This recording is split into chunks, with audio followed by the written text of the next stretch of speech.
دوستانو الټۍ د انسان په اختیار کې نه وي. کله چې دا الټۍ انسان ته راشي نو دې کله هم دې کنټرول کولی نشي. که دا الټۍ دته په چرته په ګاډي کې راشي دې کنټرول کولی نشي، یا په جومات کې راشي دې کنټرول کولی نشي، یا په کور کې وي یا په یارانو دوستانو کې ناست یا چرته په محفل کې ناست که نه، نو دا الټۍ کنټرول کول د ده په اختیار کې نه وي. اوس خبره دا دی چې دا الټۍ انسان ته ولې راځي، د دې څه وجوهات کېدلی شي. دا ټول وجوهات او دا خبرې به انشاءالله په دې ویډیو کې زه کوم تاسو سره. نو ویډیو اینډ تک وګورئ چې تاسو د دې ټولو معلومات تاسو ته میلاو شي.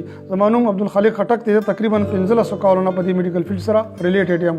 نو دوستانو د الټۍ اوله کاز چې کوم دی، وجه چې کوم دی، دغه انډایجیشن ده.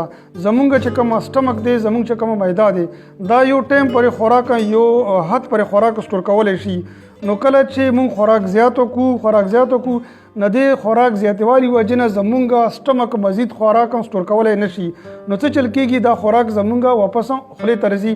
نو دوستانو د الټو اول وجه دا شوه چې انډایجیشن دی، یعنی بدهضمي شوه. ټیک شو. دویم نمبر چې کله زمونږ په کډني کې په ګردو کې درد د حد نه زیات شي، نو دا درد زمونږ وجود برداشت کولی شي نه، نو داسې مریض ته هم زیاتر الټۍ راځي.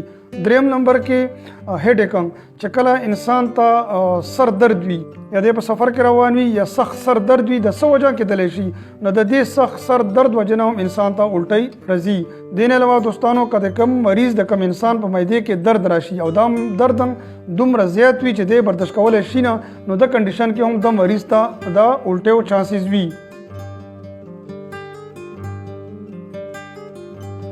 دې نه علاوه میګرین یو هغه کنډیشن ته مونږ وایو چې مونږ په پښتو کې ورته نیم سری وایو، چې کله انسان په نیم سر باندې که هغه رایټ طرف ته وي یا لیفټ طرف ته وي، چې کله دا درد راشي د دې درد سیویریټي وجې نه د مریض ته زیاتر الټۍ راځي.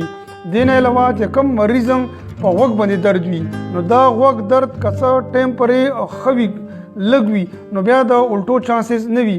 نو که دا درد چې کوم د خپل حد نه زیات شي، سیویریټي زیاته شي، نو داسې کنډیشن باندې د مریض ته د الټو چانسز زیات وي. دې نه علاوه چې کوم مریض ته کوم انسان ته د زړه درد وي او دا زړه درد د حد نه زیات شي، سیویر شي، نو دا سیویریټي بیس باندې د مریض ته زیاتر الټۍ ورځي. دې نه علاوه تاسو به داسې ماشومان کتلی وي، داسې خلک مو کتلی وي چې کله دوی په سفر باندې ځي، سفر دوران کې داسې مریض ته زیاتر د الټو چانس وي. تاسو به دا خبره کتلی وي په ګاډو کې چې کله ماشومان وي یا لوی وي، نو هغو زیاتره دا مسله ده ته وي چې دوی ته زیاتر الټۍ ورځي. نو مطلب یې دا دی چې سفر هم د الټیو یو کاز کېدلی شي، یو وجه کېدلی شي. دې نه علاوه یو بل وجه چې سیویر ابډومینل پین ده. بعض اوقات د یو مریض په ګیډه کې سپیشلی په اپینډکس ایریا کې درد دومره سیوا شي، دا درد دی برداشت کولی شي نه، نو د ده برداشت وجې نه نو ده ته زیاتر الټۍ راځي. ګرانو پښتنو ورونو، دا څو وجوهات چې تاسو ته ما وښیلو، تاسو سره ما دا شیر کړو چې د الټیو څه وجوهات دي، څه وجه کېدلی شي.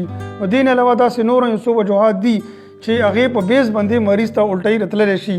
اوس د دې علاج به خبره کوو چې د دې علاج څه دی.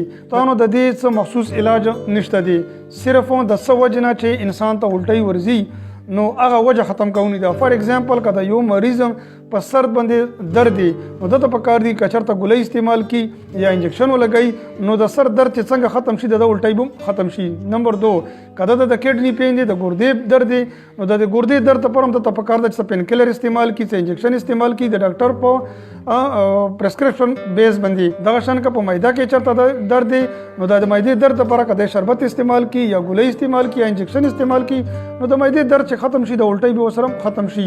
دغه شان نور چې څه وجه نه د الټۍ انسان ته راځي، نو دا وجه چې ختم شي نو خپل په خپله به الټۍ ورسره ختم شي. امید لرم چې دا ویډیو به تاسو ته ډېره خوښوي. نو که ویډیو تاسو خوښوي دا لایک کوئ او ټولو ملګرو سره شیر کوئ چې هغو ته هم دا انفارمیشن میلاو شي. زما دا نوی چینل دی، دا ضرور تاسو سبسکرایب کوئ. انشاءالله به زه په دې کې کوشش کوم چې تاسو ته ښې نه ښې ویډیو انشاءالله پښتو کې اپلوډ کوم چې تاسو ته ډېرې زیاته فایده میلاو شي. د خپل ځان او د خپل صحت ډېر خیال ساتئ. ډېره مهرباني. السلام علیکم.